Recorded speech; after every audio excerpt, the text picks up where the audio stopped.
Hello friends, welcome to GK notes. आज हम हरियाणा से संबंधित सभी डिपार्टमेंट की फुल फॉर्म एब्रीविएशंस करेंगे और उसकी पीडीएफ आपको टेलीग्राम चैनल जीके नोट्स 22 बिना स्पेस दिए आप देखना, वहाँ पर मिल जाएगी। लेकिन मैं आपको एडवाइस करूँगा कि आज के लेक्चर की नोट्स आप खुद ही बना लो तो सबसे अच्छा रहेगा। और उसके बाद आपको लेक्चर के बाद ये जो सारे क्वेश्चन हैं ये प्रैक्टिस कर लेंगे। एपीएमसी क्या है, एनआईएफटी, एसटी, यूएसवाईएल, ये सब चीज़ें अपन डिस्कस कर लेंगे। यानी आज के लेक्चर के बाद आपको 60 से 70 डिपार्टमेंट को हम समझने की कोशिश करेंगे, न सिर्फ रटेंगे, समझने की भी कोशिश करेंगे। तो डिपार्टमेंट के अंदर क्या है, एक थ्योरेटिकल पार्ट की तरह हम इस चीज़ को डिस्कस करेंगे। तो चलिए शुरू करते हैं हरियाणा के सभी डिपार्टमेंट की ओर हम पढ़ना। तो देखो, सबसे पहले 1997 में एक एक्ट आया था जिसका नाम क्या था, HERA। देखो, हम हिंदी में भी करेंगे, आप चिंता मत करना, हिंदी में भी करेंगे। HERA क्या आया था, हरियाणा। देखो, हरियाणा को मैं हमेशा HR लिखूंगा, ठीक है। तो हरियाणा को मैं हमेशा HR लिखूंगा। तो आप आगे से समझ जाना। हरियाणा इलेक्ट्रिसिटी रिफॉर्म एक्ट 1997 ये आया था। Haryana electricity reform act 1997। Haryana electricity होता है बिजली सुधार अधिनियम, ठीक है। और ये अधिनियम आया था 1997 में। HERA डायरेक्ट फुल फॉर्म आ सकती है। और इसके तहत दो डिपार्टमेंट की स्थापना हुई थी। पहला का नाम है HPGCL और दूसरा है HVPNL।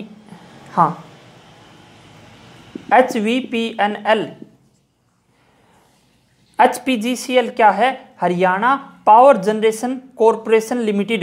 Haryana power generation corporation limited, इसका मतलब बताऊंगा। और ये हो गया हरियाणा विद्युत प्रसारण निगम लिमिटेड। देखो, हरियाणा में वर्तमान में 4 कंपनियां हैं बिजली की, 2 तो ये हो गई। अभी देखो इनमें है क्या मामला। Haryana power generation corporation limited, Haryana बिजली सुधार अधिनियम 1997 में आया था, उसके तहत ये 2 कंपनियां बनी थी 1997 में। और देखो इसका मतलब क्या है, हरियाणा पावर जनरेशन, पावर होता है बिजली और जनरेशन क्या होगा, उत्पादन। तो अब बिजली उत्पादन की कंपनी है, यानी HPGCL के आपको क्या मिलेंगे, पावर प्लांट मिलेंगे जिससे बिजली बनती है, ठीक है। जैसे पानीपत में भी है थर्मल पावर प्लांट। अभी 3-4 पावर प्लांट है हरियाणा में, सभी को हम डिस्कस करेंगे क्योंकि उनकी फुल फॉर्म बनती है। तो Haryana power generation corporation CORPORATION corporation limited क्या हो गया, HPGCL जनरेशन। और ये HVPNL यानी हरियाणा विद्युत प्रसारण निगम लिमिटेड हो गया। उसके बाद देखो क्या होगा कि 1998 में 1998 में एक और आया, हरियाणा इलेक्ट्रिसिटी रेगुलेटरी कमीशन आया, HERC, Haryana electricity regulatory commission. Haryana विद्युत विनियमन आयोग आया, कब आया, 1998 में। और इसी के कारण HSEB, Haryana state electricity board. अभी मैं सारी बिजली की बात करूंगा तो हरियाणा स्टेट इलेक्ट्रिसिटी बोर्ड की क्या हुई, स्थापना हुई, ठीक है। और हरियाणा स्टेट इलेक्ट्रिसिटी बोर्ड की स्थापना हुई और उसके साथ ही क्या हुआ था, 2 साल बाद, उसके अगले साल बाद ही 2 और कंपनियां हरियाणा में आ गई। देखो ये HPGCL, HVPNL और इसके साथ साथ ये देखो पहली कंपनी है, दूसरी कंपनी, अब तीसरी कंपनी बता रहा हूं मैं, DHBVN दक्षिण हरियाणा बिजली वितरण निगम। और 4 क्या हो गया, UHBVN, यानी इसको हिंदी में लिख देता हूं, उत्तर हरियाणा बिजली वितरण निगम। और ये क्या हो जाएगा, दक्षिण हरियाणा बिजली वितरण निगम। तो देखो ये जनरेशन की कंपनी है, यानी यहां से बिजली प्रोड्यूस होगी, बिजली बनेगी, और HVPNL यहां से बिजली क्या होगी, प्रसारित होगी, यानी हरियाणा विद्युत प्रसारण निगम, और ये बांटेगी, ये डिस्ट्रीब्यूशन कंपनियां है, दक्षिण हरियाणा बिजली वितरण निगम, यानी अपना जो बिजली को बिल आओ है वो DHBVN की तरफ से आओगा। तो कभी भी जैसे DHBVN होगा या फिर UHBVN होगा, जैसे भिवानी हिसार है दक्षिण साइड है, तो भिवानी हिसार वालों के घर के मीटर का बिल पे देखना DHBVN लिखा मिलेगा, तो वही है ये दक्षिण हरियाणा बिजली वितरण निगम। और ये क्या हो गया, उत्तर हरियाणा बिजली वितरण निगम, और ये HPGCL HPPNL हो गया। ठीक है, अभी देखो एक और आयोग है, एक क्या है चीज, देखो आपको बताता हूं मैं, HPPC, ये क्या हो जाएगा, Haryana power purchase centre, Haryana power purchase centre. देखो परचेज होता है खरीदना और पावर होता है बिजली। अभी देखो किसी को, ये आपको मिटा देता हूं, आप साथ साथ नोट्स बना लेना, क्योंकि बहुत अच्छे से बताऊंगा आपको मैं, हर चीज डिटेल से आपको याद रहेगी। हरियाणा पावर परचेज सेंटर क्या है, देखो आपको सोलर पैनल लगवाना है घर पे, ठीक है, तो सोलर पैनल लगवाना यानी सोलर की वह प्लेट लगवानी ही, ताकि अपना घर ही सूर्य की लाइट आ जाए, ठीक है, रिन्यूएबल एनर्जी को आप बढ़ावा दे रहे हो, तो हरियाणा पावर परचेज सेंटर से कांटेक्ट करो, वो आपको बताएंगे कि किस प्रकार से कैसे लगवाना है, तो ये उसके हिसाब से काम आता है। ठीक है, और अभी देखो एक है NAPP, Narora atomic power plant, Narora atomic power plant, ये पता नहीं क्यों दे रखा था, क्योंकि मैंने जो हरियाणा की सभी फुल फॉर्म उठाई हैं ये साइट पर दे रखे हैं, ऑफिशियल डाटा है, और देखो ये बहुत सारी फुल फॉर्म दे रखी हैं, इधर से भी, इधर से भी, इधर से भी, तो ये सारी जो फुल फॉर्म है इन सब को मैं इसकी फोटो आपको PDF प्रोवाइड करा दूंगा, और यही सारी डिस्कस कर रहा हूं मैं, थोड़ी सी डिटेल से करूंगा बात, उनके सब बारे में समझने की कोशिश करेंगे हर डिपार्टमेंट को कि क्या काम करता है ये है, और उसके बाद ये PDF भी मिल जाएगी, नोट्स भी प्रोवाइड करा दूंगा आपको, तो कुछ एक आध रह भी जाए तो आप वहां से कर सकते हो, बाकी कंप्लीट मटेरियल प्रोवाइड कराने की कोशिश की गई है। नारोरा एटॉमिक पावर प्लांट ये यूपी में है, नारोरा एक गांव है वहां पे, और यूपी में एक नारोरा एटॉमिक पावर प्लांट है। जैसे अपना Rajiv Gandhi thermal power plant है, RGTPP, Rajiv Gandhi thermal power plant Khedar Hisar, ठीक है, ऐसे ही नारोरा एटॉमिक पावर प्लांट है, ये इसमें दे रखा है, इसलिए आपको बता दिया। अभी देखो मैं एक बात और बता देता हूं आपको, जरूरी बात, 3 बात है, बात नहीं फुल फॉर्म है। एक तो देखो NTPC बहुत सुनते हैं अपन, NTPC वो RRB NTPC के जो एग्जाम चल रहे हैं वो NTPC नहीं है, ये देखो बता देता हूं क्या है, NHPC है और एक NPCIL, ये 3 है कंपनी। NTPC देखो क्या है, national thermal power corporation limited, national thermal power corporation limited. Thermal होता है तापीय, पावर हो गया विद्युत बिजली, तो राष्ट्रीय तापीय विद्युत निगम लिमिटेड, यानी तापीय कौन सा हो गया, टेम्परेचर ज्यादा बढ़ावा, यानी कोयलत बिजली बनेगी इसमें, ठीक है, तो इसमें ईंधन क्या होगा, कोयला। NHPC national hydro electric power corporation limited. अभी देखो हाइड्रो कभी भी आ जाए ना, वो जल की बात बताता है, ठीक है, तो हाइड्रो इलेक्ट्रिक पावर कॉर्पोरेशन, यानी नदी जिस तरह नदी चल रहा है और नदी में पानी चल रहा है, उस नदी के पानी से बिजली बनाते हैं, वो हो गया NHPC national hydro electric power corporation, यानी ये तो कोयलत बिजली बना होगा NTPC, NHPC किससे बना होगा, पानी से। NPCIL nuclear power corporation India limited, ये न्यूक्लियर पावर यानी परमाणु से बिजली बनेगी, यानी ये 3 बिजली बनाने वाली कंपनियां हैं, NTPC NHPC NPCIL national thermal power corporation limited, और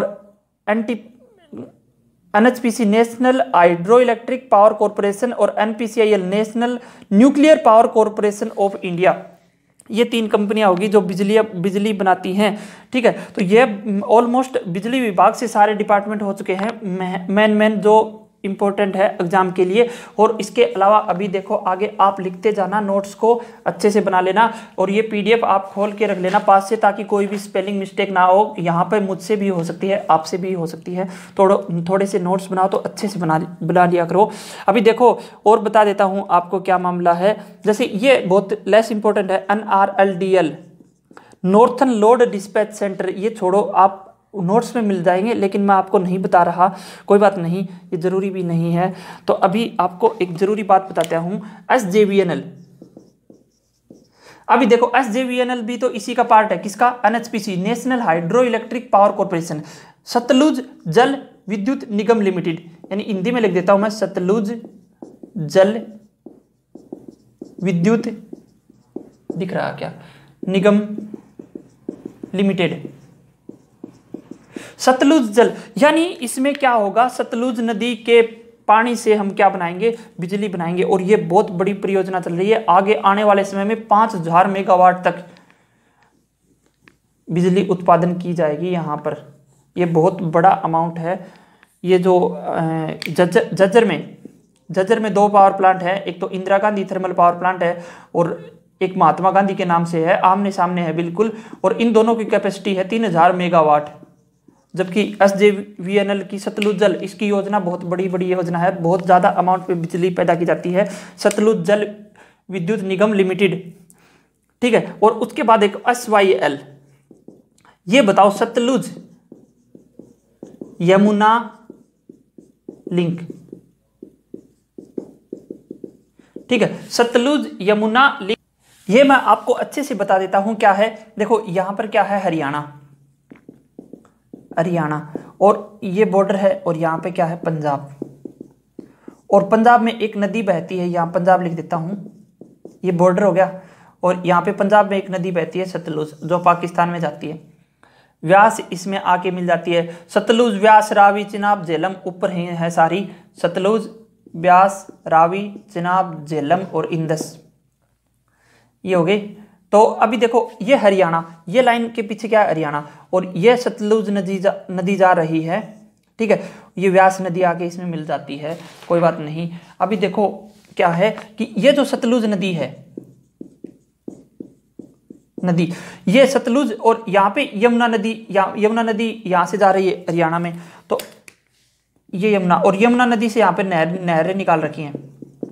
अभी देखो सतलुज नदी पर जो बांध बना हुआ है, वहां से हम लोग क्या कर रहे हैं, नहर निकाल रहे हैं और सीधा इसको मिला रहे हैं, यहां से हरियाणा में पहुंचा रहे हैं। ये क्या हुआ कि सतलुज नदी का पानी हरियाणा में पहुंचाया जाएगा नहर के माध्यम से, ताकि पंजाब में भी नहरों की सिंचाई हो सके कंप्लीट अच्छे तरीके से, और हरियाणा में भी हो सके। ये SYL समझौता हुआ था। हरियाणा की आज़ादी के बाद से ये लड़ाई चल रही है। तो क्या हुआ कि ये जो सतलुज नदी का पानी हरियाणा में लेके आवांगा, और 92 किलोमीटर तो हरियाणा नहर बनाओगा, और कितना है ये, 112 किलोमीटर,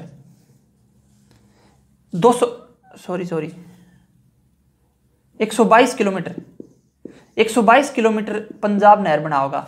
तो क्या हुआ कि अभी देखो पंजाब को पानी मिल रहा है अच्छा खासा, पंजाब तभी से धान उगा रहा है, तो धान में सबसे ज्यादा पंजाब है। क्यों? क्योंकि सतलुज नदी का पानी मिल रहा है। हरियाणा को पानी पर्याप्त नहीं मिल रहा है, तभी हरियाणा को वह योजना भी निकालनी शुरू कर दी। कौन सी योजना? मेरा पानी मेरी विरासत, जिसमें मैं आपको योजनाएं पढ़ाऊंगा अच्छे से, उसमें बताऊंगा।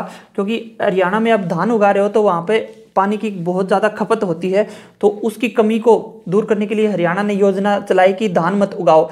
और पंजाब ठाठ से क्या उगा रहा है? धान उगा रहा है, और धान उगा के अच्छी पैदावार ले रहा है, क्योंकि सतलुज नदी का पानी अच्छा खासा मिल रहा है। अगर हरियाणा को यह पानी मिल गया तो फिर पंजाब को पानी कम मिलेगा, और इस बात पे पंजाब क्या करता है? ऐतराज करता है। इसीलिए SYL हमेशा लड़ाई चलती रहती है। और देखो हरियाणा ने क्या किया कि यह नहर बना ली आराम से। यह समझौता हो गया था 1972 के आसपास हुआ था समझौता, और उसमें हरियाणा ने क्या किया? नहर बना ली अपनी साइड की 92 किलोमीटर की। हरियाणा बोला कि तुम भी नहर बना लो और काम शुरू करो। हरियाणा ने पंजाब को पैसे भी दे दिए, हिस्से में जितने आए पंजाब ने सारे पैसे वापस लौटा दिए। ये मामला सुप्रीम कोर्ट तक भी जा चुका है और केंद्र सरकार मध्यस्थता कर चुकी है। तो सब लोग लड़ाई कर रहे होते हैं, हरियाणा और पंजाब के लोग। अब पंजाब का जो मुख्यमंत्री है वो बिल्कुल भी नहीं चाहता कि हरियाणा के लिए यह नहर खुले, हमारे में पानी की कमी हो। तो सबके अपने अपने क्या बोलते हैं उसे, सबके अपने अपने मतलब है। तो अभी क्या कह रहा है पंजाब ने पता क्या किया, पंजाब ये इस प्रोजेक्ट को डिले कर रहा है बहुत ज़्यादा।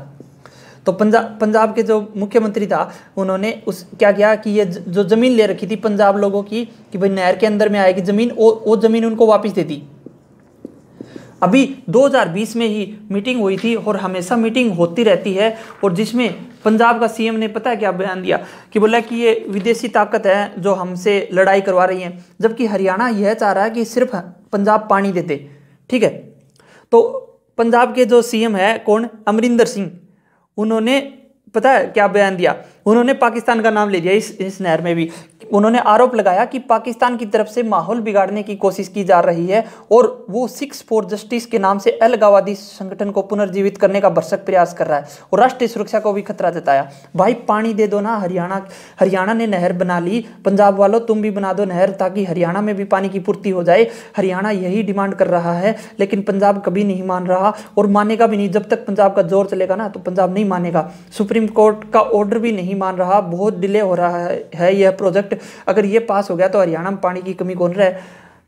ठीक है, पंजाब धान उगा रहा है, हरियाणा भी धान उगा सकता था, लेकिन पंजाब ने यह हरियाणा की बात नहीं सुनी, क्योंकि हरियाणा और पंजाब एक था पहले 1966 तक, और तब सतलुज नदी का पानी इस पूरे एरिया को मिलना चाहिए था, लेकिन नहीं दिया। और अभी भी मांग उठा रहे हैं, हरियाणा सरकार बहुत कोशिश कर रही है, लेकिन पंजाब के जो मुख्यमंत्री हैं अमरिंदर सिंह, ये देखो अमरिंदर सिंह ने क्यों कहा जल उठेगा पंजाब, ये जवाब नहीं दे रहे। तो क्या बताएं इसका, पंजाब के जो मुख्यमंत्री हैं वो नहीं मान रहे पानी देने के लिए। सतलुज यमुना जो लिंक बना देंगे, सतलुज और यमुना नदी का पानी आ जाएगा SYL, और SYL समझौता हरियाणा के लिए बहुत ज़्यादा ज़रूरी है। ठीक है, अभी आगे बढ़ते हैं, अपने काम की बातें करते हैं। देखो हुड्डा, अभी बता देता हूँ एक छोटी सी फुल फॉर्म, हुड्डा HU, अरे पानी खत्म हो गया। हुड्डा पढ़ेंगे हम, Haryana urban development authority, Haryana urban development authority. ठीक है, तो हरियाणा शहरी विकास प्राधिकरण। ठीक है, अब आपने देखे होंगे हर जिले में हुड्डा सेक्टर होते हैं, यानी शहरों में विकास कैसे होता है, हुड्डा सेक्टर बना दिया, मकान बना दिया और उसने बोल दिया हुड्डा। अब देखो ये भूपेंद्र सिंह हुड्डा के टाइम पे योजना हुई थी, तो हुड्डा ने हुड्डा नाम लिख दिया। तो हुड्डा नाम क्या है, हुड्डा कांग्रेस के नेता हैं, मुख्यमंत्री पद के दावेदार भी हैं भूपेंद्र सिंह हुड्डा, तो उनके नाम पर ये योजना होगी। अब आ गई बीजेपी सरकार, तो ये गवर्नमेंट ने विरोध किया कि भाई ये हुड्डा है जो नाम है ये राजनीतिक नाम है, तो इसका नाम बदल के कुछ और करना चाहिए, क्योंकि हुड्डा नाम से तो भूपेंद्र सिंह हुड्डा का प्रमोशन हो रहा है। हरियाणा अर्बन डेवलपमेंट अथॉरिटी है ये, तो इसका नाम बदल दिया HSVP। अभी देखो आप किसी दोस्त से हुड्डा सेक्टर में मिलने जाते थे, अब आपको HSVP सेक्टर में मिलना पड़ेगा। HSVP हरियाणा शहरी, शहर से शहरी, और यह क्या होगा, विकास प्राधिकरण। इसमें मेरा नाम आ गया विकास, हरियाणा शहरी विकास प्राधिकरण। ये क्या होगा, हरियाणा HSVP।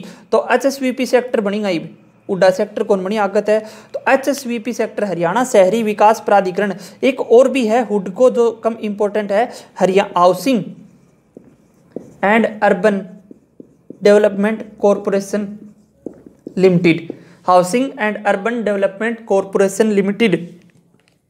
एक आपको मैं बताता हूं IBDC ये क्या है। देखो integrated B keeping development centre. ये integrated B keeping development centre है क्या, देखो इंटीग्रेटेड हो जाएगा एकीकृत मधुमक्खी, बी होता है मधुमक्खी। आप एक कमेंट्स में जवाब देना, मधुमक्खी दिवस कब मनाया जाता है, 20 तारीख को मनाया जाता है।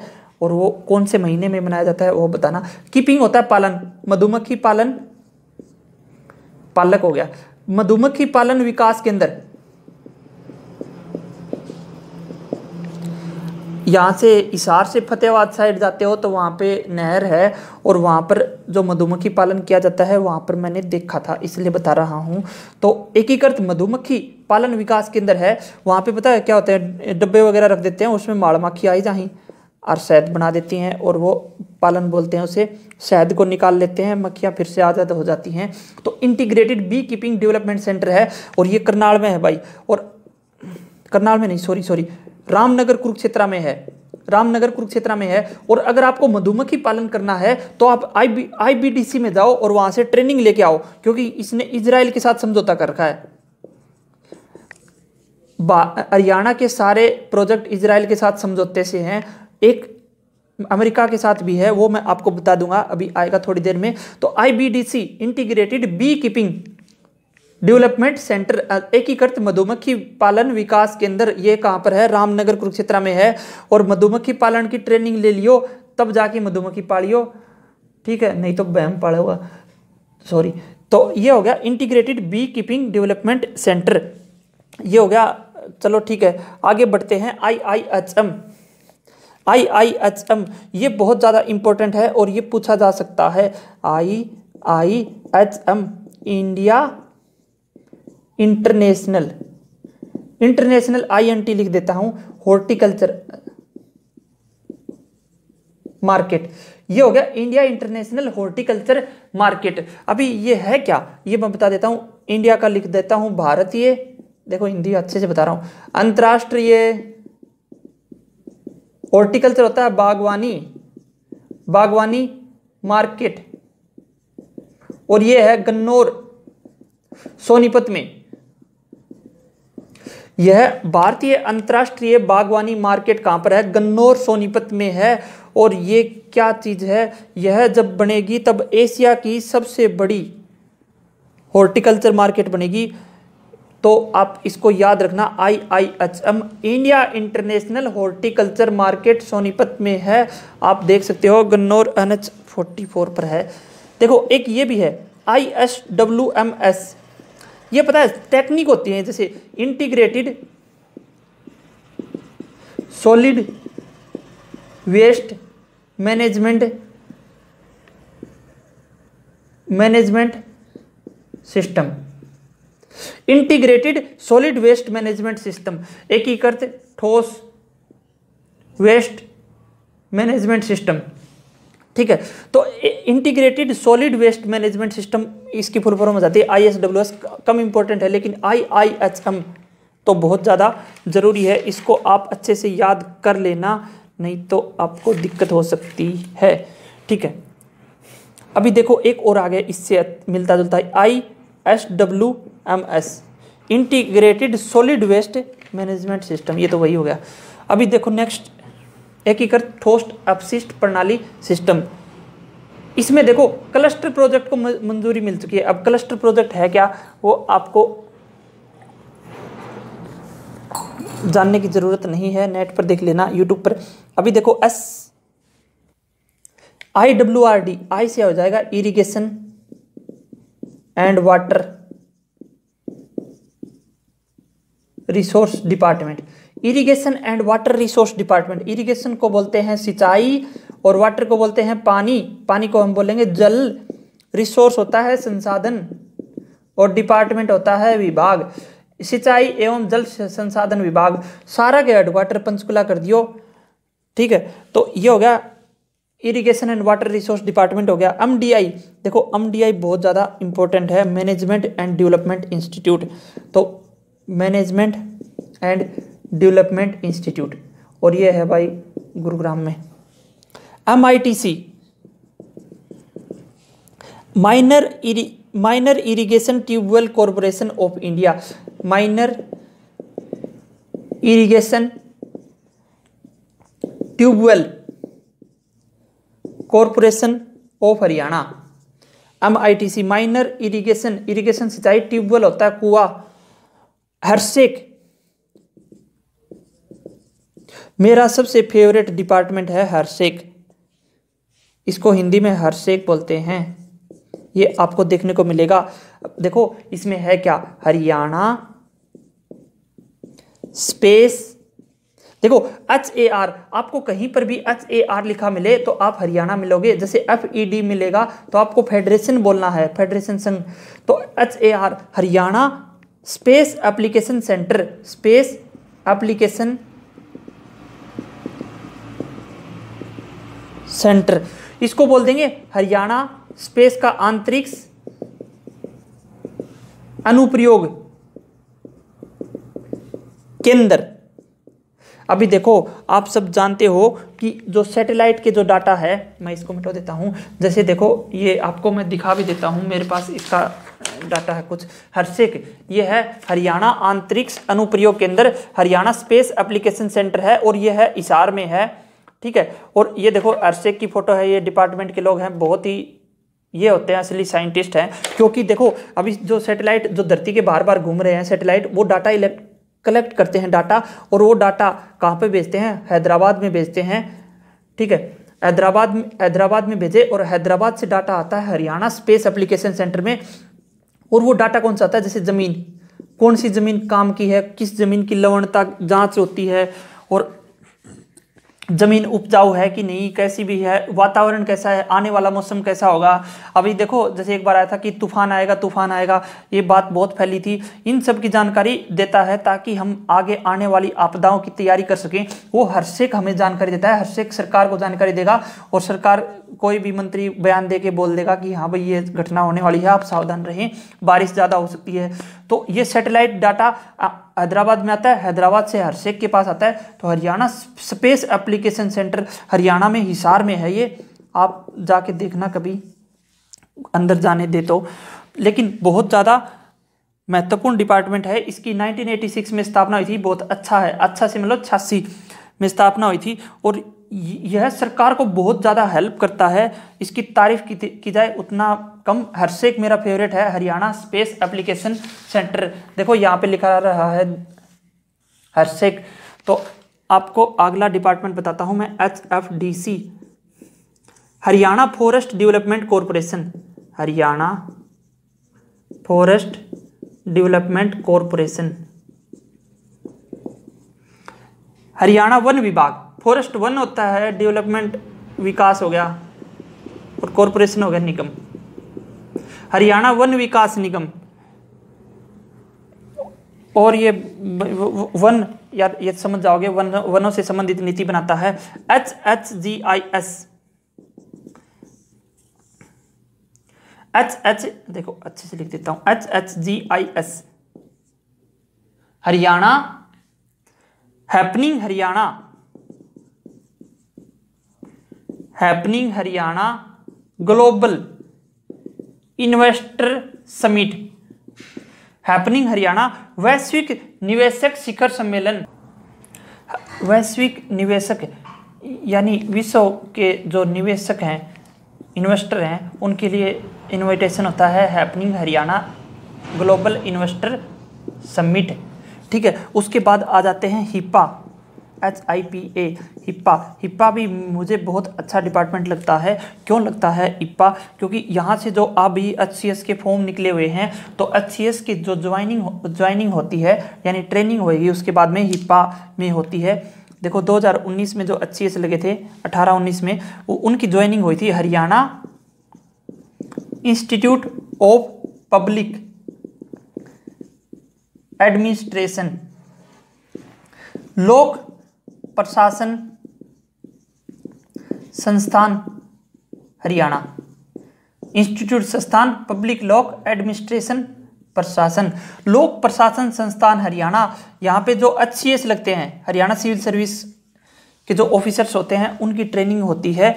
2019 के सभी 136 ऑफिसर्स की ट्रेनिंग हुई थी, और वहाँ पर मनोहर लाल खट्टर आए थे, भाषण दिया था, और उनकी ग्रुप फोटो हुई थी। वो अगर फोटो होती तो मैं दिखा देता आपसे, लेकिन हिप्पा गुरुग्राम में है ये। तो देखो अगर आप HCS लग रहे हो तो आपको गुरुग्राम में ट्रेनिंग होगी, हिप्पा में होगी, Haryana institute of public administration. इसलिए आप याद रखना, बहुत ही अच्छा डिपार्टमेंट है ये भी। हिप्पा में जाने के सपने सब रखने चाहिए, सबको रखने चाहिए, उसके लिए मेहनत भी करो। HLRDC Haryana land reclamation and development corporation, यह ग्राम सचिव के एग्जाम में आया था। हरियाणा लैंड भूमि reclamation and development corporation, Haryana भूमि सुधार एवं विकास निगम, फिर से मेरा नाम आ गया, Haryana land reclamation and development corporation, भूमि सुधार एवं विकास निगम। ये क्या है? HLRDC बहुत इंपॉर्टेंट है, ग्राम सचिव के एग्जाम में एक बार पूछी जा चुकी है और नेक्स्ट टाइम भी पूछे जाने की पूरी उम्मीद है। HRDFA Haryana rural development fund administration, Haryana rural development fund administration. तो रूरल होता है ग्रामीण, डेवलपमेंट होता है विकास, और एडमिनिस्ट्रेशन प्रशासन बोर्ड। तो हरियाणा ग्रामीण विकास प्रशासन बोर्ड क्या आएगा? HRDFA Haryana rural development fund administration, Haryana land reclamation and development corporation. HIPA बहुत ज्यादा जरूरी है, Haryana institute of public administration. HHGIS opening Haryana global investor summit. HFDC Haryana वन विकास निगम, Haryana forest development corporation. Next department है HSSC। ओहो, ये तो HSSC आ गया। HPSC Haryana staff selection commission, Haryana staff selection commission, Haryana public service commission. इसकी स्पेलिंग लिखवा नहीं रहा, आपको पता है होगा। ये देखो क्या बोलते हैं इसे, ये जैसे 1970 में इसकी स्थापना हुई थी। ये मैं आपको अच्छे से नोट्स प्रोवाइड कराऊंगा, उसमें डिटेल लिखी हुई है, इसमें ज़्यादा बताने की ज़रूरत नहीं है क्योंकि ये बहुत ही बेसिक बात है। और देखो इसमें ये बात जान लो कि C और D ग्रुप की भर्ती कौन ले है? HSSC ले है। और HPSC कौन सी ग्रुप की भर्ती ले है? A और B ग्रुप की पोस्ट की। ठीक है, तो HSSC C और D ग्रुप की भर्ती लेगी और HPSC A और B ग्रुप की भर्ती लेगी, यानी ऑफिसर की पोस्ट की भर्ती लेगी। कोई बात को नहीं, और बाकी डिटेल मैंने आपको नोट्स में दी हुई है, तो आप वहां से आप अच्छे से कर लोगे।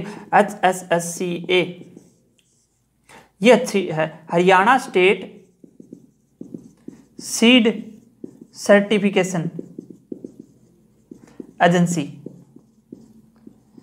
एक तो ये है हरियाणा राज्य बीज प्रमाणन एजेंसी। तो बीज प्रमाणन एजेंसी करती है, यानी आपने जो बीज आओ है मार्केट में उन सर्टिफाइड करे है, यानी प्रमाणित करे है, वह एजेंसी है HSSCA। इसके बारे में ज्यादा जानकारी बताऊं तो ये 4 जिला में ऑपरेट करे है, करनाल में, हिसार, सिरसा, रोहतक की स्थापना 1976 में हुई थी, जो को नहीं पूछी जा। तो इसके बारे में बहुत सारी ज्यादा जानकारी भी है। और देखो HSDC Haryana seed development corporation, Haryana seed development corporation. ये क्या हो जाएगा? हरियाणा बीज विकास निगम। बीज सीड होता है, बीज डेवलपमेंट होता है, विकास कॉरपोरेशन निगम। ठीक है, हरियाणा बीज विकास निगम किस में आएगा? तो देखो हरियाणा बीज विकास निगम है ना भाई, बीज पे कितनी सब्सिडी देनी चाहिए, कि इसको रेट होना चाहिए, वो तो देखो HSSCA क्या होगा? सीड सर्टिफिकेशन करेगा, ये सीड सर्टिफिकेशन करेगा। और ये क्या करेगा? सीड डेवलपमेंट, यानी एक किसान पर कितने रुपए की सब्सिडी मिलनी चाहिए, किस हिसाब से बीज देना चाहिए, कितनी खाद पानी देनी चाहिए, वो सब चीज क्या है? HSDC Haryana seed development corporation, Haryana बीज विकास निगम। HSWC ये भी बहुत ज्यादा जरूरी आ गया, Haryana state warehousing corporation. Haryana state, HS से हरियाणा स्टेट बनता है हर जगह, HAR से क्या बनेगा? हरियाणा बनेगा। FED से क्या बनेगा? फेडरेशन बनेगा। जो अभी आने वाले हैं हाफ हेड, कान फेड, बेरकोनी के फेड ही। Haryana state warehousing corporation. इसमें क्या मामला है भाई साहब? हरियाणा राज्य भंडारण, वेयर हाउसिंग होता है भंडारण, भंडारण स्टोरेज करना, निगम, भंडारण निगम, हरियाणा राज्य भंडारण निगम क्या आएगा, HSWC, Haryana state warehousing corporation. और देखो ये जो HSWC हरियाणा, ये सेंटर का भी एक कौन सा है कि central CWC, central warehousing corporation है ना, उसके अंडर में काम करता है कौन सा, Haryana state warehousing corporation. और APMC मंडी होते हैं, वो भी मैं आपको बताऊंगा, वो भी इसी के अंडर में काम करती है। और देखो इसके साथ साथ आपको एक और बता देता हूं बात में कि NABARD है, नाबार्ड, नाबार्ड की स्थापना पूछते हैं, बहुत ज्यादा पूछते हैं। वैसे इसकी फुल फॉर्म ये होती है, ये भी फुल फॉर्म भी आती है, national bank for agriculture and rural development, राष्ट्रीय बैंक है, कृषि एवं ग्रामीण विकास बैंक। और इसकी स्थापना हुई थी 12 जुलाई 1982। तो 12 जुलाई 1982 को इसकी स्थापना हुई थी। और ये देखो, ये मैं इसलिए बता रहा हूं, ये जो नाबार्ड है वो HSWC को बैंक है ये, और ये इसको लोन देता है। किसको लोन देता है, HSWC, Haryana state warehousing corporation को कौन लोन देता है, नाबार्ड, जिसकी स्थापना हुई थी 12 जुलाई 1982। ये स्थापना दिवस पूछ लेता है, बहुत ज्यादा जरूरी है, ठीक है। तो 12 जुलाई 1982 को नाबार्ड की स्थापना हुई थी, और ये HSWC को ऋण देता है, हरियाणा राज्य भंडारण निगम को, ठीक है। और HSWC के चेयरमैन की मैं अलग से करवाऊंगा, एग्जाम के समय ट्रिक से करवा दूंगा, एग्जाम के समय आप सबको याद हो जाएंगे। और देखो आपको बता देता हूं मैं कि हरियाणा में अभी 111 गोदाम है, ठीक है। एक तो होता है मंडी जड़ा किसान अनाज बेच सके ही, खरीद सके ही, और गोदाम क्या है जड़ा गवर्नमेंट स्टोर करेगी, ठीक है। तो 111 गोदाम ही किसमें, हरियाणा में। और 22 गोदाम नए बनाने का प्रस्ताव पारित हो चुका है, 22 नए गोदाम। और ये जो 22 नए गोदाम है ना, ये अमेरिका के साथ समझौता हुआ है, इसका टेक्निक का, जिसका टेक्निक का नाम है साइलोस्टोरबिन।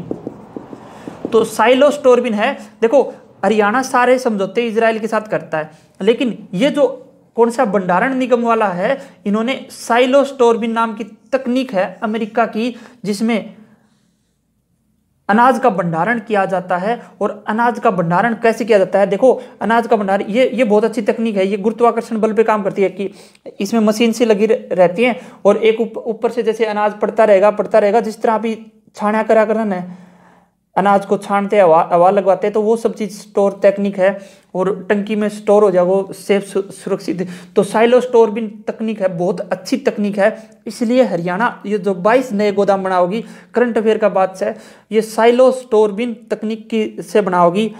तो इसके बाद हरियाणा का, ये अखबार में खबर आई थी कि हरियाणा में अब अनाज बाढ़ नहीं भीगेगा, मतलब बारिश में अनाज नहीं भीगेगा, कीड़े मौसम गर्मी से वो राहत मिल जाएगी।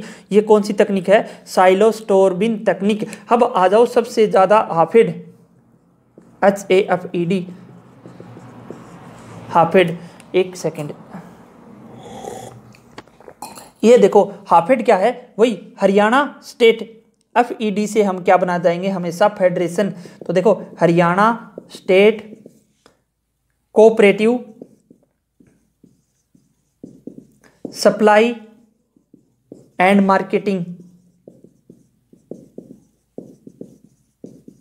कुछ फुल फॉर्म ऐसी हैं जिसको आप मैच मत करना कि अच्छे ये बन रहा है वो बन रहा है, cooperative supply and marketing federation. जो कई बार क्या होता है कि यहाँ पे कुछ लिखा है, यहाँ पे कुछ लिखा है, वो आप याद रखना, ध्यान रखना। हाफेड क्या होगा, Haryana state cooperative supply and marketing federation. तो हरियाणा राज्य कोऑपरेटिव हो जाएगा सहकारी, सप्लाई क्या हो जाएगा, आपूर्ति, तो सहकारी आपूर्ति विपणन मार्केटिंग विपणन महासंघ लिमिटेड।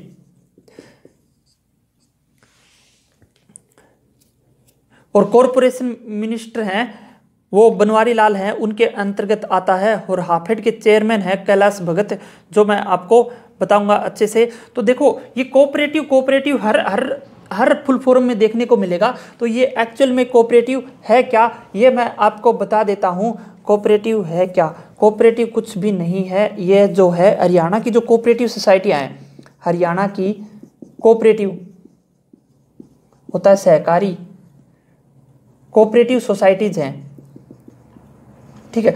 और ये कोऑपरेटिव सोसाइटी 7-8 सी, तो इन सभी कोऑपरेटिव सोसाइटी को मैंने इकट्ठा रख दिया है, जो आपको पूरे यूट्यूब पर कहीं पर भी नहीं मिलेगी। बहुत मेहनत करके, पहले तो एक बैंक देख लो, Harco bank, Haryana state cooperative apex bank,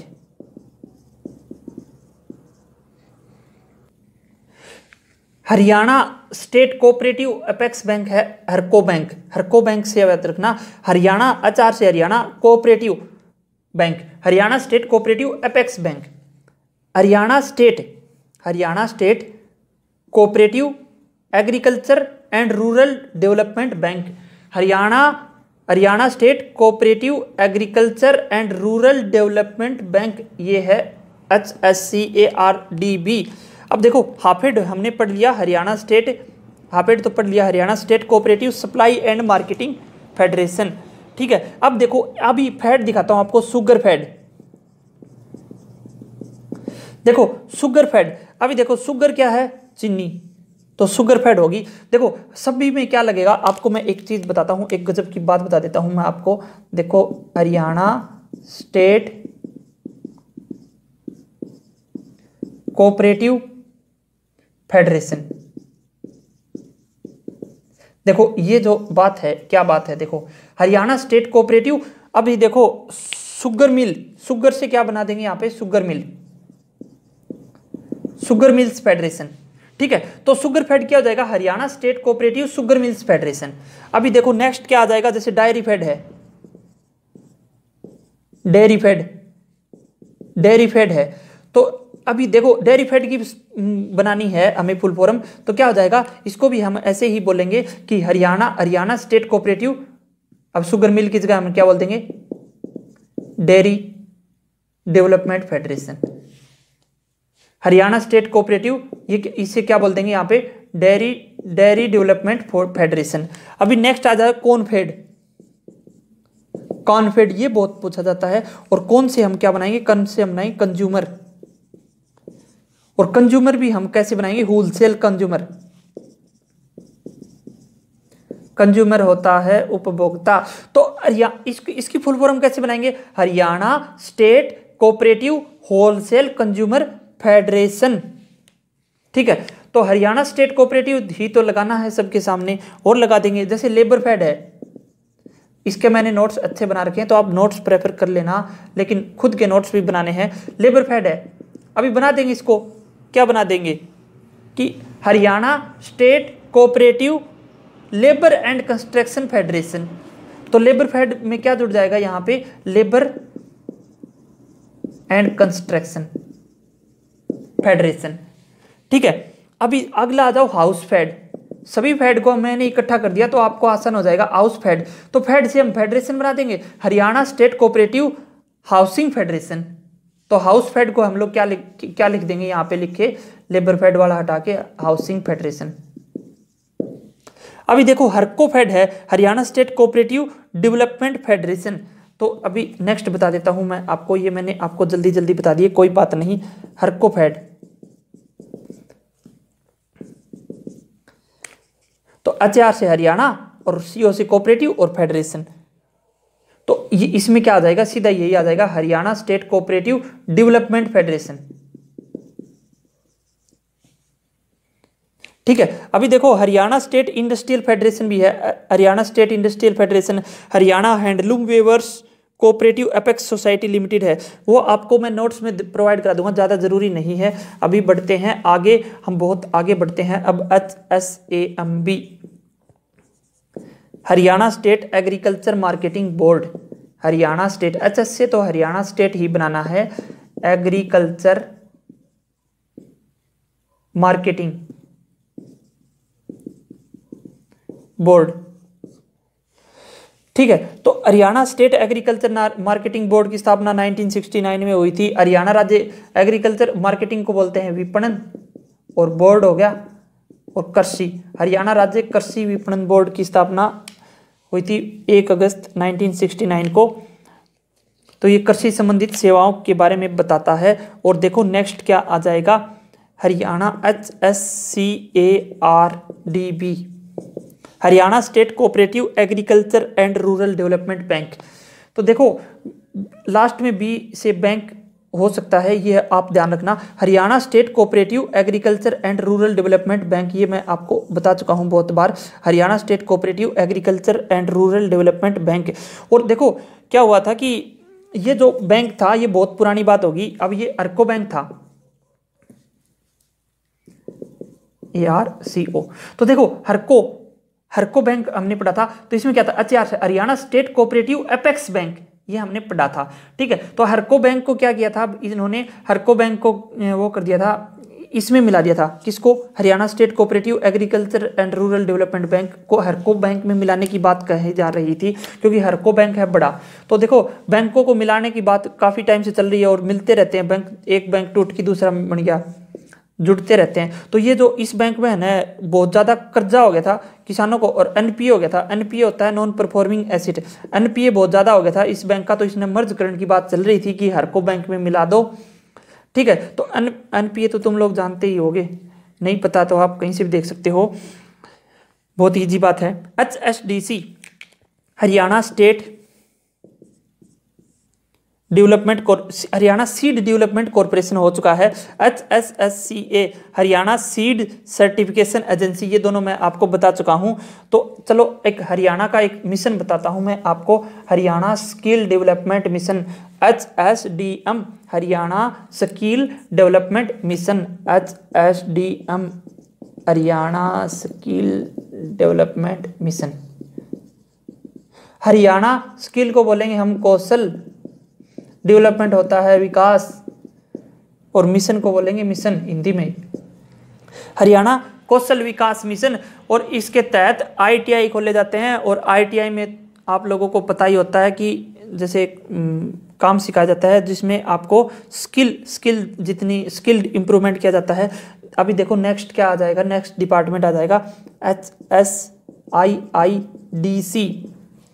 Haryana state industrial infrastructure development corporation, ठीक है, Haryana state industrial infrastructure development corporation ये है, ठीक है। तो हरियाणा स्टेट इंडस्ट्रियल होता है औद्योगिक,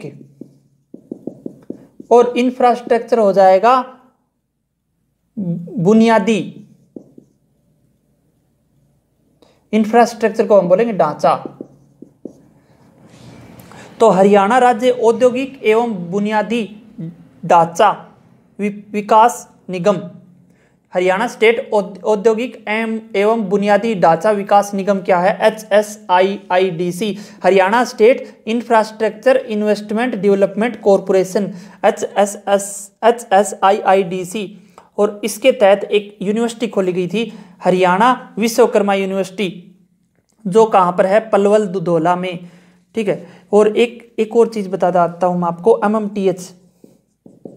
MMTH होता है मल्टी मॉडल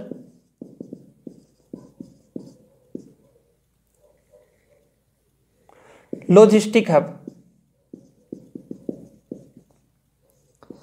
तो देखो एक रेवाड़ी है, रेवाड़ी में एक गांव है नांगल चौधरी, जहां से हरियाणा के कौन है, हास्य कवि हैं सुरेंद्र शर्मा। तो नांगल चौधरी वहां पर मल्टी मॉडल लॉजिस्टिक हब की स्थापना हो गई।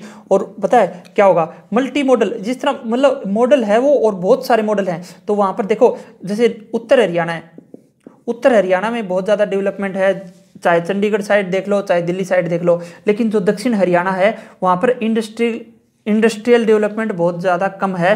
तो ये जो रेवाड़ी है वहाँ पर MMTH यानी मल्टी मॉडल लॉजिस्टिक हब खोला गया है।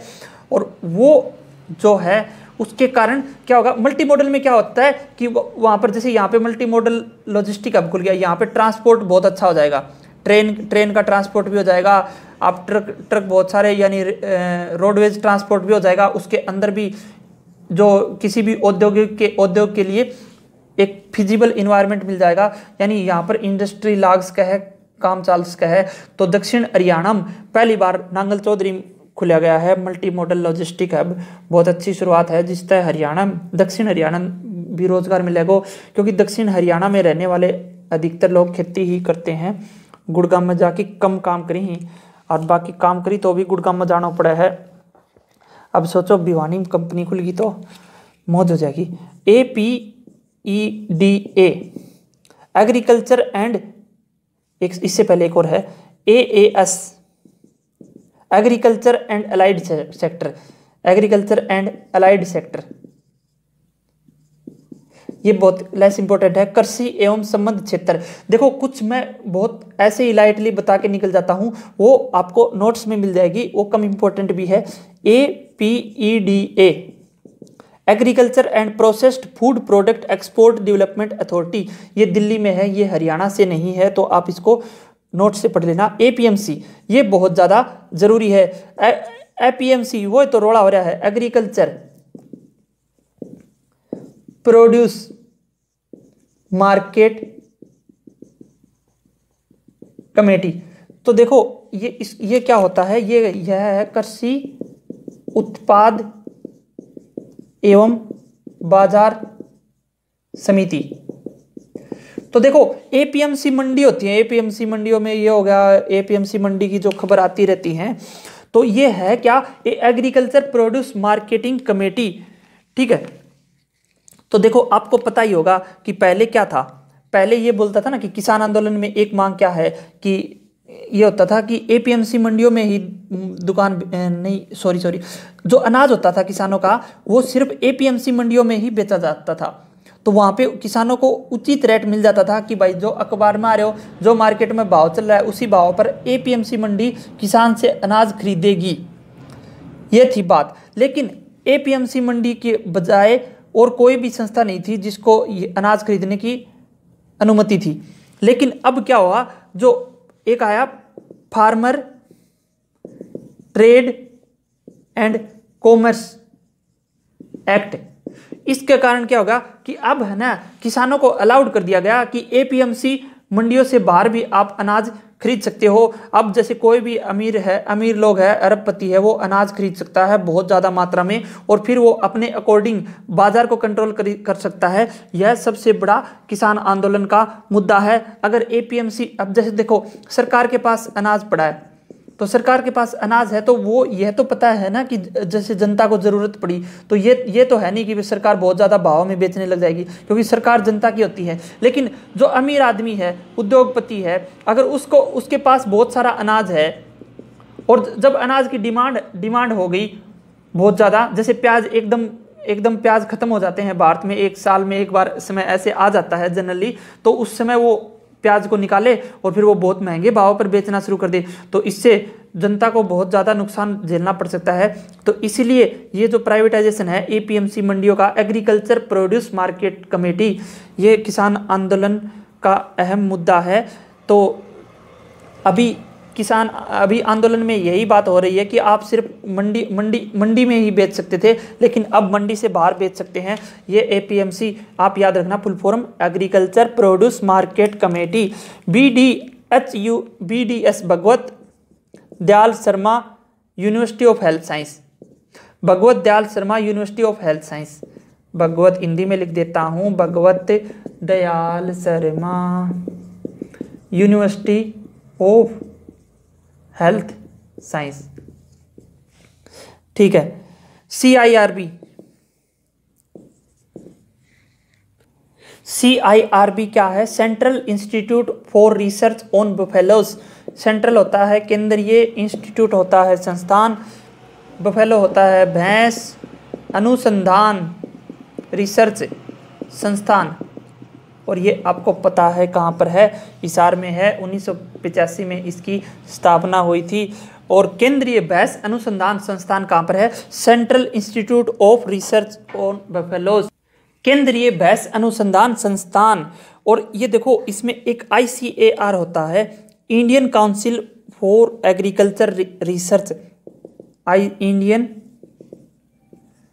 काउंसिल फॉर एग्रीकल्चर रिसर्च, और इसके अंतर्गत आता है CIRB, और एक नेशनल डेयरी रिसर्च इंस्टीट्यूट है, राष्ट्रीय डेयरी अनुसंधान संस्थान, वो भी ICAR के अंतर्गत आता है। ये है सेंट्रल गवर्नमेंट की संस्था, Indian council for agriculture research इसके अंतर्गत है ये। और देखो ये इसमें एक खबर आई थी लॉकडाउन के टाइम पे कि केंद्रीय भैंस अनुसंधान संस्थान में 7 क्लोन बनाए गए हैं मुर्रा नस्ल के कटड़े के। तो मैं आपको ये 7 क्लोन दिखा देता हूँ, आप ध्यान से देखिए। आपको 1 2 3 4 5 6 7 आपको दिख रहे होंगे क्लोन। यहाँ पे लिखा हुआ है कि ICAR central institute for research on buffaloes Hisar, यानी CIRB ने ये 7 कटड़े बनाए हैं। कटड़े अगर आपको किसी को नहीं पता तो इनको बोलते हैं पाडा, पाडा बोलते हैं, भैंस के कटड़े हैं ये। और ये साइंटिस्ट लोगों ने बनाए हैं रिसर्च में, ये टोटल है इनकी संख्या 7, और ये बना दिया वर्ल्ड रिकॉर्ड किसने, हिसार में। तो इससे क्या होगा कि दूध उत्पादन की बढ़ोतरी होगी। बाकी समझ जाओ बात ने आप क्या कहना चाह रहे हैं। तो ये ही 7 पाडा देख लो भाई, हिसार में बना था भैंस अनुसंधान संस्थान में। HALRIS हालरिस, देखो हरियाणा, अभी मैं आगे मिटा देता हूँ। हरियाणा में देखो आप भूमि वाले संबंधित और कर लेते हैं, कुछ एक और बचे हैं, बचे तो बहुत हैं।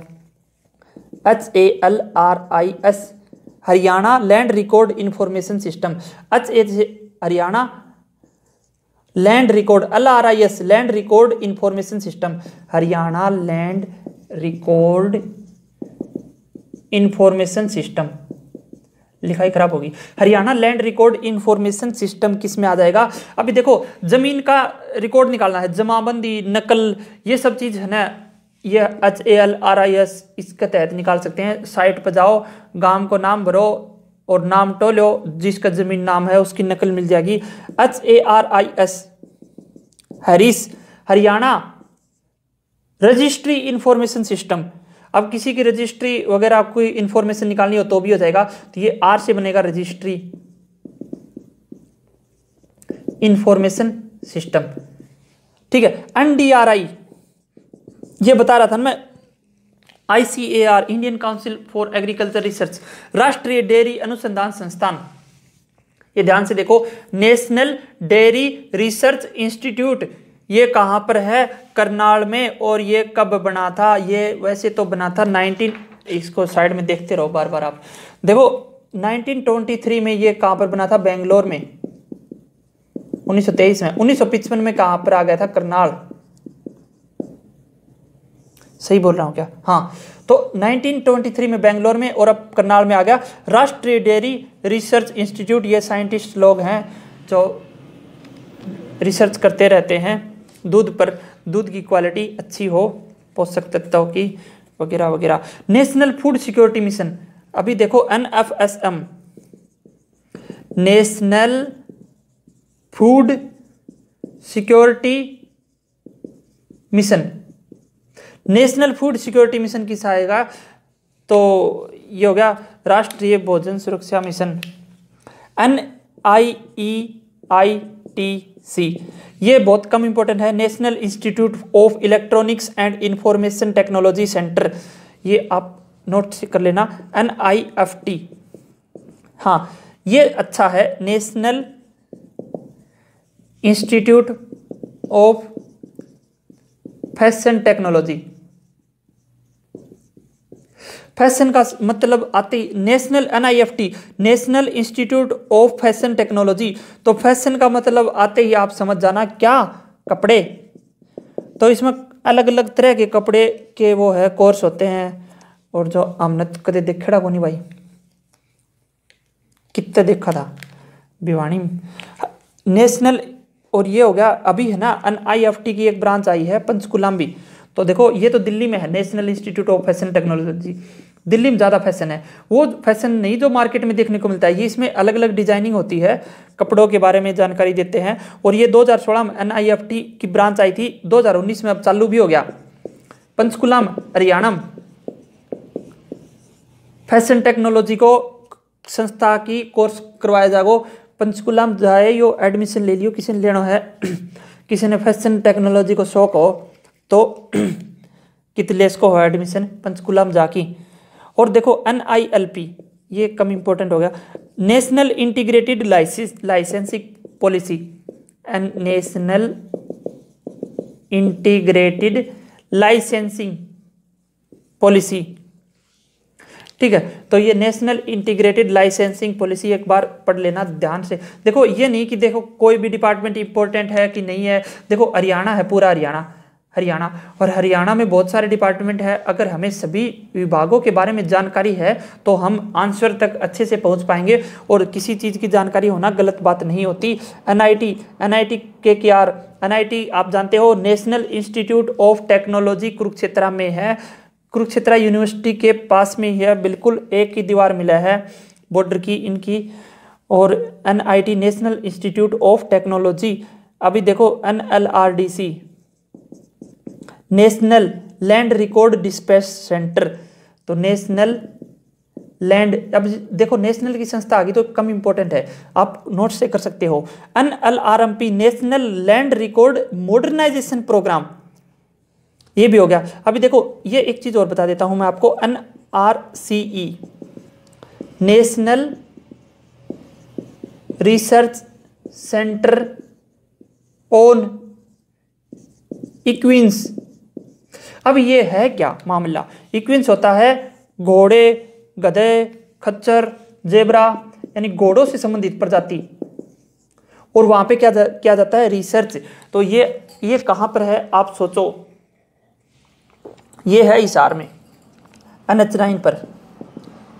मैंने नेशनल हाईवे करवाए थे तो आपको हिसार से आप कहां पे जाओगे, अग्रोहा, और फिर फतेहाबाद, फिर सिरसा जाओगे डबवाली में। तो हिसार तक निकलते ही इस साइड ने ओलियात ने मुँह पाड़ियो, और वहाँ पर आपको देखने को मिलेगा, क्या देखने को मिलेगा कि राष्ट्रीय असौ अनुसंधान संस्थान, यानी घोड़ा अनुसंधान संस्थान, और ये है कहाँ पे, हिसार में। तो NRCE national research centre on इक्विन्स होता है घोड़ा। तो देखो 7वीं पंचवर्षीय योजना, ये पंचवर्षीय योजना आई थी 7वीं 1986 में आई थी, उसके तहत ये बना था। और ये भी देखो ICAR Indian council on agriculture research, इसके तहत है। देखो NDRI भी है, और जो भैंस अनुसंधान संस्थान है वो भी है, बहुत सारे हैं क्या इंस्टीट्यूट, और ये उन्हीं में से एक ये भी है, कौन सा, NRCE। अभी मैंने शायद एक चीज भूल गया हूं मैं, CSSRI central soil salinity research centre, ये बहुत ज़्यादा ज़रूरी है। केंद्रीय मृदा लवणता अनुसंधान संस्थान, यानी सेंट्रल सोइल सैलिनिटी होता है लवणता, और रिसर्च इंस्टीट्यूट केंद्रीय मृदा लवणता अनुसंधान संस्थान, ये करनाल में है, और ये 1969 में बना था, और ये बहुत ज़्यादा ज़रूरी है। हरियाणा विद्यालय शिक्षा बोर्ड भी 1969 में बना था, अगर मैं सही हूं तो इस बात को आप कंफर्म करना। 1969 में करनाल में क्या है, केंद्रीय मृदा लवणता अनुसंधान संस्थान। तो वही बात है, मिट्टी पे कितना लवणता है वो उस बात की जांच करेगा। क्या जांच करेगा, ये इंस्टीट्यूट CSSRI, ये बहुत ज़्यादा इम्पोर्टेंट है। अभी आपको एक जानकारी और देता हूँ, ODF ओपन डिफिकेशन फ्री। अब ये बात बताओ क्या है, देश का पहला, हरियाणा का पहला ODF प्लस जिला कौन सा बना, ओपन डिफिकेशन सेंटर। तो हरियाणा का पहला ODF प्लस जिला कौन सा बना, करनाल। लेकिन ये ODF है क्या, ODF डिफिकेशन, ओपन होता है खुले, और डिफिकेशन होता है शौच, जहां शौच वहां शौचालय।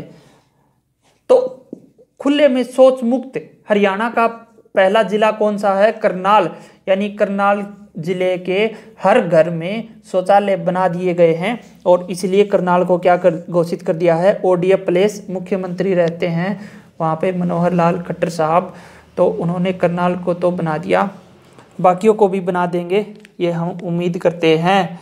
तो खुले में शौच मुक्त करनाल। SEM, ये तो बिल्कुल इजी बात है, मैं लिख रहा हूँ, बता रहा हूँ। स्पेशल एनर्जी मीटर है। SLDC state load dispatch centre हो गया, स्टेट ट्रांसमिशन यूटिलिटी हो गया। एक और है Vishwakarma skill development university, last है ये, विश्वकर्मा कौशल विकास यूनिवर्सिटी। तो विश्वकर्मा कौशल विकास यूनिवर्सिटी है VSDU। तो ये हो गए हमारे सारे के सारे।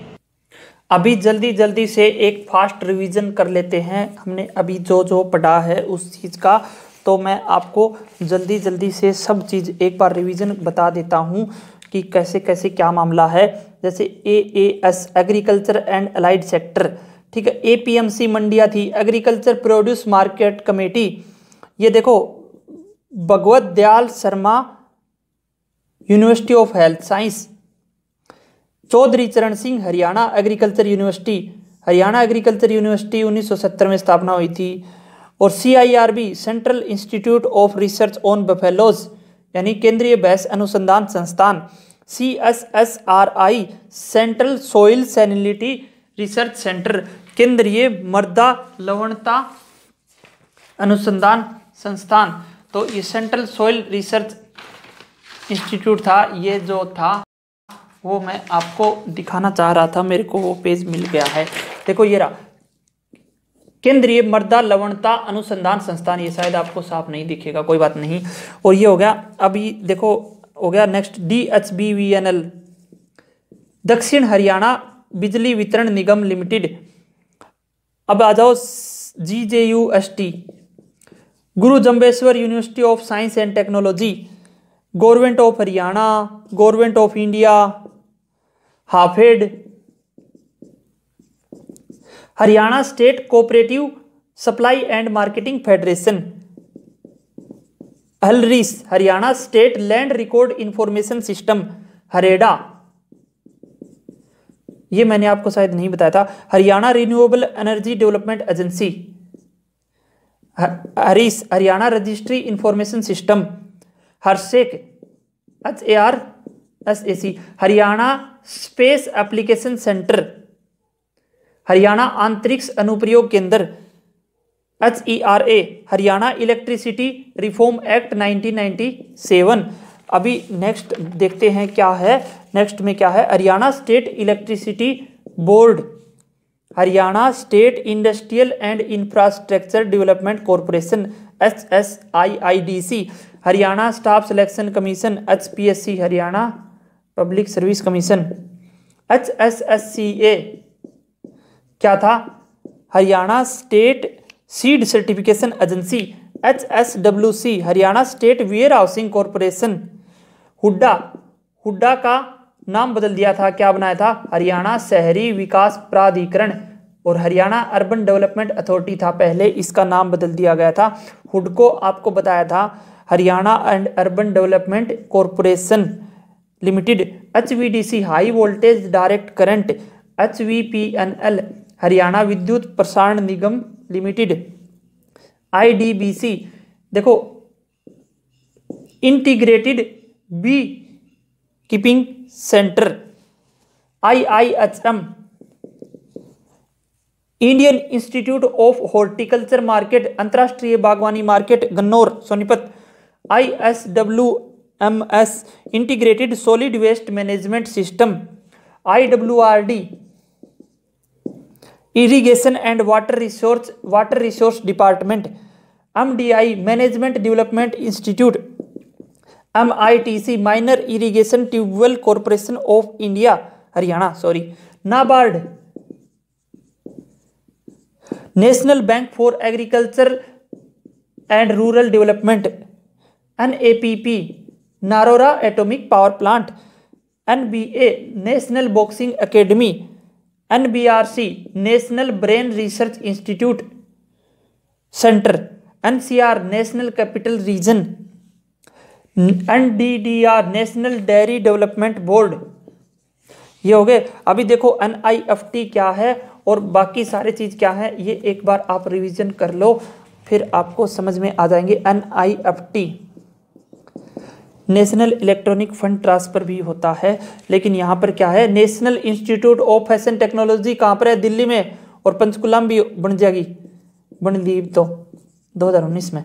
NILP national integrated licensing policy, NIT national institute of technology Kurukshetra, NLDC तो नेशनल लोड डिस्पैच सेंटर,